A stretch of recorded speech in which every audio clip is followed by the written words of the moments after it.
Inner Sanctum Mysteries.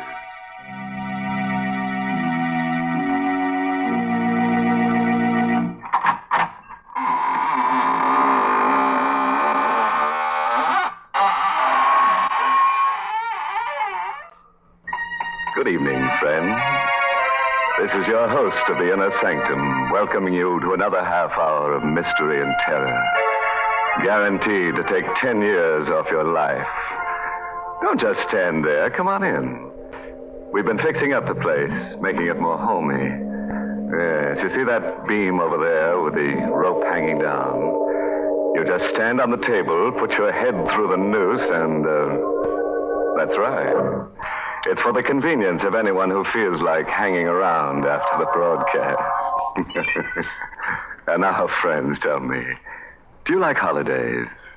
Well, you won't after you hear tonight's story. It's called Dead Man's Holiday.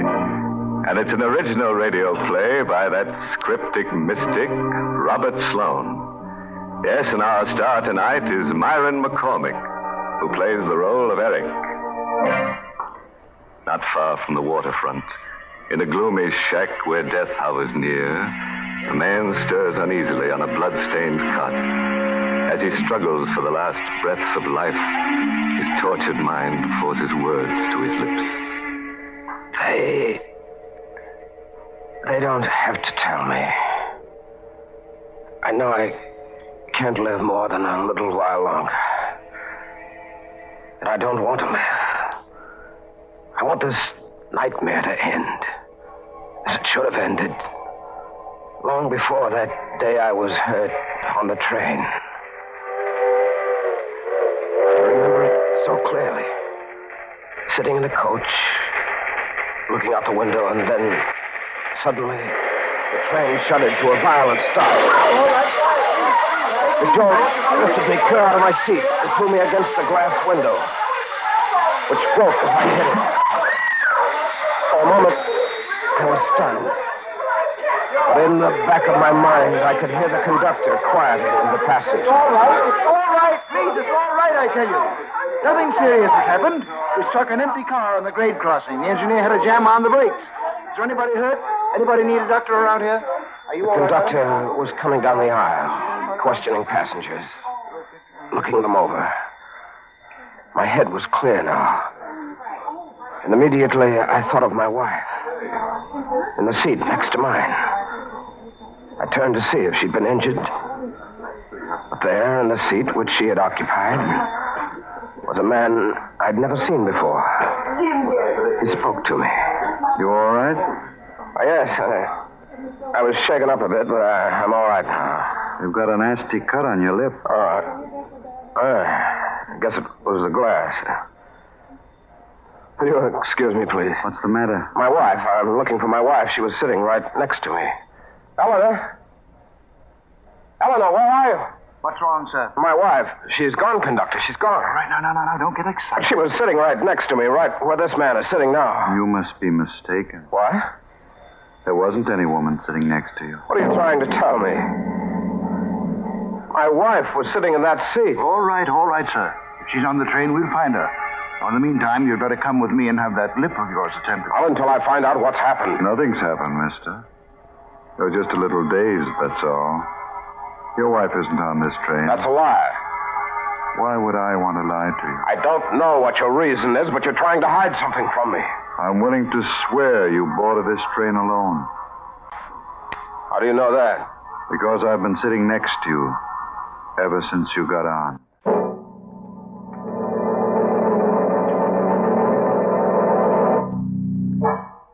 I was taken to a hospital and given an anesthetic. When I came to, the doctor was standing over me. He said I was well enough to get dressed and leave, but when I mentioned the disappearance of my wife, he acted strange. You've had a severe shock, Mr. Keating, and sometimes an accident like this has a way of playing tricks on the mind. You don't believe that my wife was on that train? I don't see how she could have been. Any number of the passengers were questioned. They all told the same story. You got on the train alone. So you're in on it, too. I beg your pardon? You and the railroad and the man who was sitting next to me, you're all in on it. What are you trying to do to me? I don't know what you're talking about. Don't you? Are you sure this isn't some kind of a plot to try and drive me out of my mind? I think you need a rest, Mr. Keating. Just look at yourself in the mirror there. You see how drawn you are? I'm all right. Good heavens. Doctor. What's the matter? My face. What have you done to me? What's happened to my face? Why, nothing. I had to put a few stitches in your lip, It's not my lip. It's my whole face. Why, you've done something to it. It's different. Mr. Keating. It is, I tell you. You've changed my face.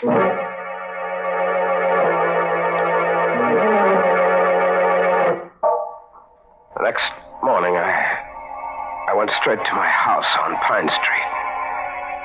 I had no key, so I rang the bell, hoping against hope my wife would be there to answer it. But when the door opened, I was face to face with a gaunt, middle-aged woman I'd never seen before. Yes? Who are you? I beg your pardon. Come on, answer me. Who are you? Well, I'm the housekeeper. Don't lie to me. We don't have a housekeeper. What are you doing here?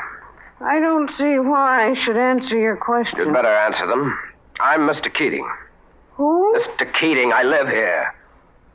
Where's Mrs. Keating? What have you done with her? You must have the wrong address. What do you mean? Nobody by the name of Keating lives here. What? I work for Mr. and Mrs. Drury. Don't you see the nameplate on the door? Yes, I see it. When did you put it there? Last night? You got the wrong address, mister. Oh, I have, have I? You see that picture over there? The one on the hall table? Yes? That's a picture of my wife. I beg your pardon, sir, but that's a picture of Mrs. Drury. Drury. I didn't know anybody by the name of Drury. I couldn't imagine why he or anybody else would go to so much trouble to keep me from my wife. I walked down to the corner drugstore to phone the police. But just as I got there, a car drove up and stopped. In it was the man who sat next to me on the train. I hurried over to speak to him. You remember me? Why, yes, of course. Did you find your wife? No. Oh, I'm sorry to hear that. Can I be of any assistance to you? I work for the railroad, you know. Yes, I had a feeling you did. What's your name? Rory? Drury? You live in the white house around the corner? The one on Pine Street? That's right. How did you know? I was just over there. I thought it belonged to a man named Keating. Well, it did originally. You knew him? Knew him? Yes. Why do you speak in the past tense? You sound as if the man were dead. Well, didn't you know? He is dead. You can't imagine what it was like to have him tell me that Eric Keating was dead. I was Eric Keating.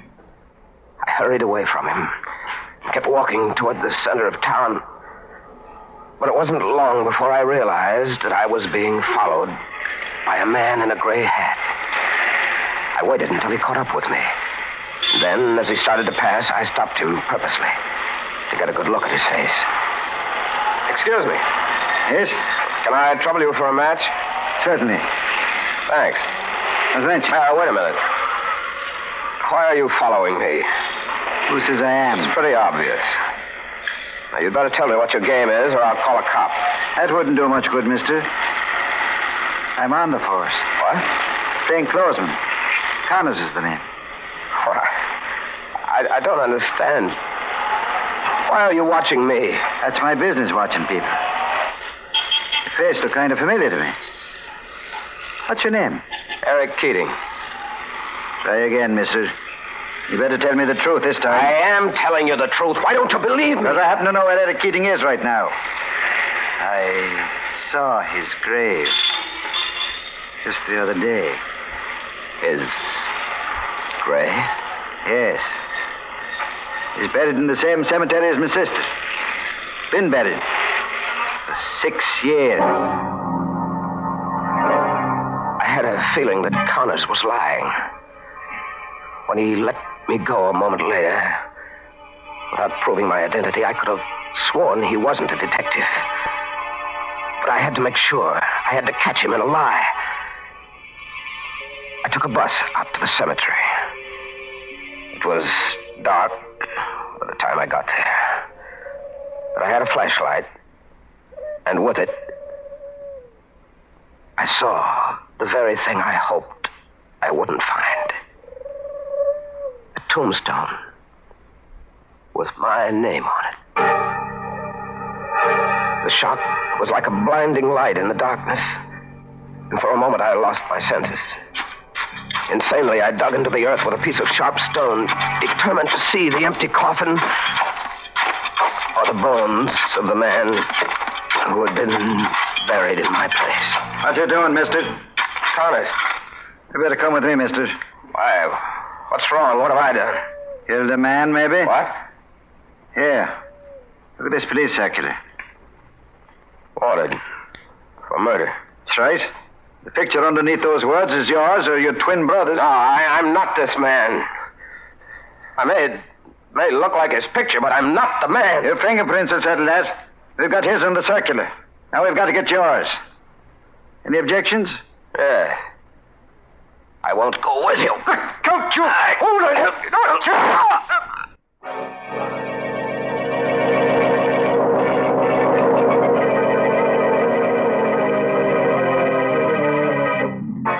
Now, there's a case of being wanted for murder, dead or alive. And this guy Keating seems to fit both conditions very well. I'd hate to see him get killed, though. It'd be like killing two birds with one stone. The medallion really brings good luck. I hope our friend Eric Keating sends for one, because he's going to need it. When we left him, he was telling us how a detective named Connors was about to arrest him for murder.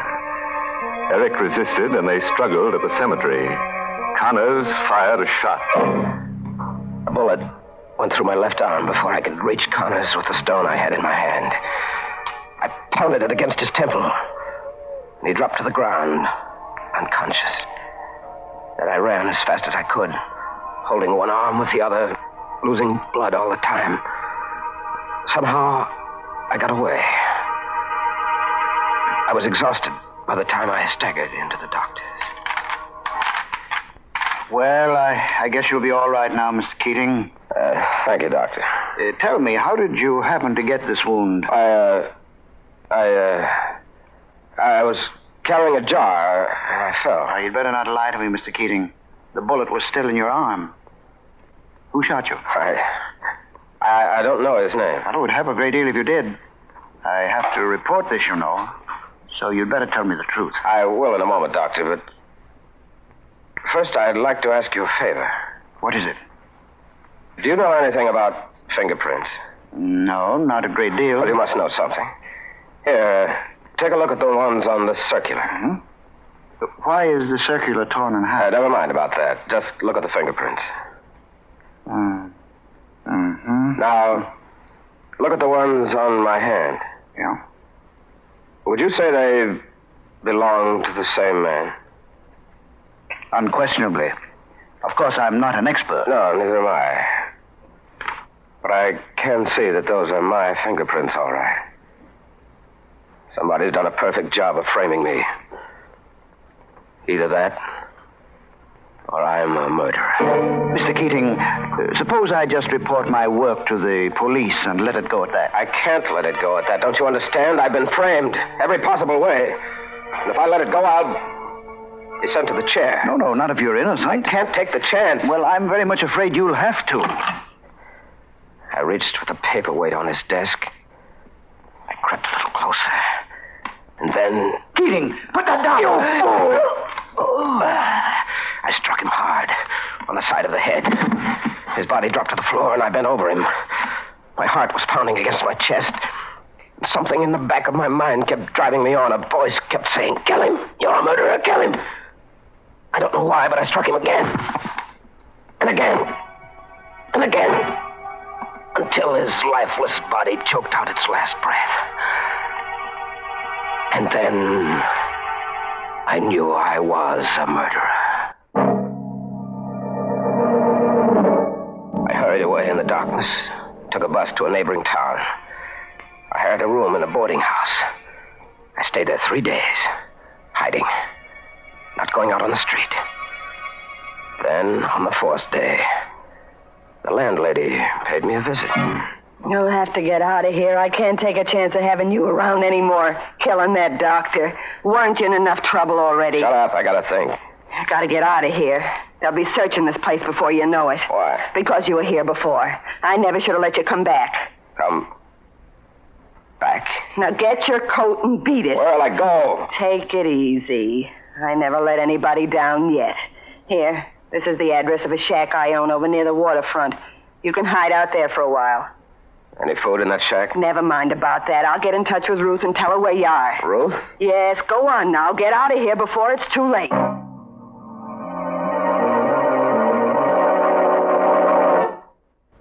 I waited in the shack for 2 days before this girl, Ruth, showed up. When she did get there, the first thing she said was... Gosh, you look terrible. Yeah, I know. I've been through a lot. Well, start working on these groceries. You must be starved. Yeah, thanks, I am. I never thought I'd see you again. Huh? Why'd you do it? I couldn't help myself. He was going to turn me over to the police. I don't mean the doctor. I mean Richie. Who? Richie? What are you looking at me like that for? I'm just trying to think. You should have done some thinking before you buried his body where you did. They found it the next day. Stop it, will you? I'm going out of my mind. What's the matter? Richie, Ruth, Drury, the landlady. When is it going to stop? Hey, take it easy. I gotta get out of here. I gotta get out of here right now. Don't be crazy. You'll get I caught. don't care. Have you got a car? Yeah, but... Come on. Let go of me. Let go. You hurt me. Come on. Where? Where do you want to go? Back to my house. I've got to find my wife. In the dark, we drove to my house on Pine Street. Ruth waited for me in the car as I sneaked into the garage and came up through the cellar entrance. The house was dark, except for a light in the study. My wife was sitting there, alone, reading a book. I tried not to frighten her. Eleanor? Eleanor? That you, George? No, dear. It's Eric. Good heavens. Who are you? What are you doing here? Don't you recognize me, Eleanor? No. No, get out of this house. Get out before I scream. Darling, I've got to make you understand. I'm your husband, Eric. You're insane. Eric is dead. No. You mustn't believe what they've been telling you. It's all part of a scheme I can't understand, but they're against us, Eleanor. They're trying to keep us apart. Eric is dead. Don't say that, He darling. died 6 years ago. And you're in on it, too. You want it this way. What do you mean? You and Drury want to be together. That's why you framed me. George Drury is my husband. Is he? Yes, we've been married for 3 years. You can't get away with this, Eleanor. I won't let you have it. I tied her to a chair and gagged her so that she couldn't scream or call the police. Then I left the house and got back into the car with Ruth. We waited there about 10 minutes.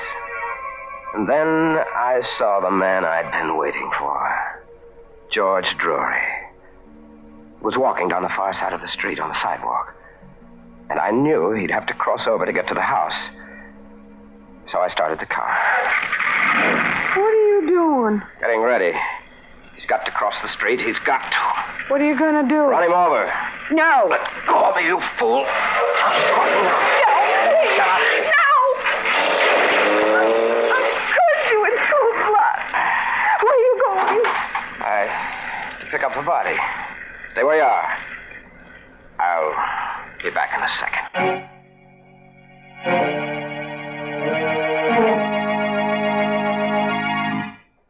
The three of us had a long ride that night. Ruth, George Drury's body, and myself. Automatically, I seemed to know where I was heading. even though I had no destination in my mind. I made one turn after another, unconsciously almost, until at last I came to a dark stretch of road along a railroad track. I stopped the car and got out. What do you think you're doing? Don't ask any questions. I'm burying the body here. Are you crazy? Why? Don't this place look familiar to you? Huh? Yes, I think it does. Can't remember why. You lost your mind completely. Will you stop talking like that and tell me what's wrong with this place? Why can't I bury the body here? Because it's the same place you buried Richie. Richie. Who is Richie? Why am I wanted for his murder? You're wanted because you killed him in cold blood just the way you killed Drury. Only Richie was your partner. You pulled all your jobs together. Oh, it couldn't have been me, Ruth. Not me. I didn't know Richie. I'm Eric Keating. Is that your real name? You never told me the real one. All right, but what's that? Sounds like... Yeah, it's the police. Quick, we've got to get out of here.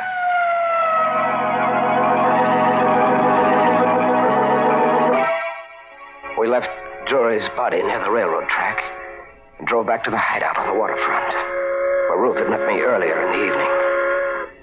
There, I began to sew the threads of a horrible story which had been my life for the past 6 years. The first time I saw you was about 5 years ago. And I looked as I look now? Yeah, more or less. You just had a plastic surgery job done. You told me it was because your face was burned, only I didn't believe you. Yes, that was true. My face was burned, badly. How? Yes, I'm beginning to remember. A railroad accident just about 6 years ago. The car I was in caught fire. I struck my head trying to climb out of a window. You mean you lost your memory from that blow? I must have. I must have wandered away from the scene of the wreck, not knowing who I was. And you began a new life with people like Richie, huh? Yes. I began to steal. But your wife and the railroad company give you up as dead. I can understand that. There were charred bodies in that wreck, charred beyond recognition. When I didn't show up, they must have listed me as one of them and buried another man's remains in my place. I wish it had been me. Oh, Eric, that's awful. All the while you were suffering from amnesia, your wife thought you were dead. I didn't believe her when she said she'd married this fellow Drury. Oh. Funny how I sat next to him on the train that day. The jolt sent my mind back 6 years. And I thought I was Eric Keating, coming home from a trip with my wife. Who's there? Come out with your hands up, Keating. It's the police. They got this place surrounded. You better do what he says, Eric. What for? Why prolong the agony any more than I have to? Eric, don't call me Eric. Eric Keating is dead. Now let this other man die the way he should have died. Eric, don't be a fool. You can't get out that window. The cops got it covered. I know it, Ruth. I know it. It's all right. I wanted it just this way.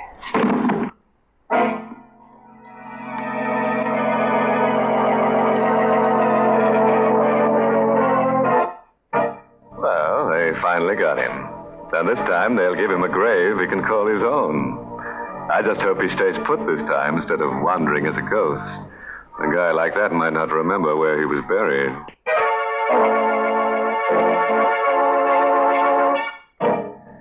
Well, it's time now to button up my shroud and start combing the catacomb.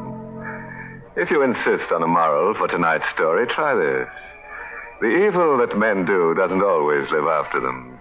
Sometimes it catches up with them. Oh, by the way, and oh yes, next week's Inner Sanctum story, directed by Hyman Brown. Next week's story is a real chiller-diller. It's about a man who owes a debt to society, and he tries to pay it in blood, only to discover that in so doing, he has to pay a stiff price. Well, Now it's time to close the squeaking door. So, good night. Pleasant dreams.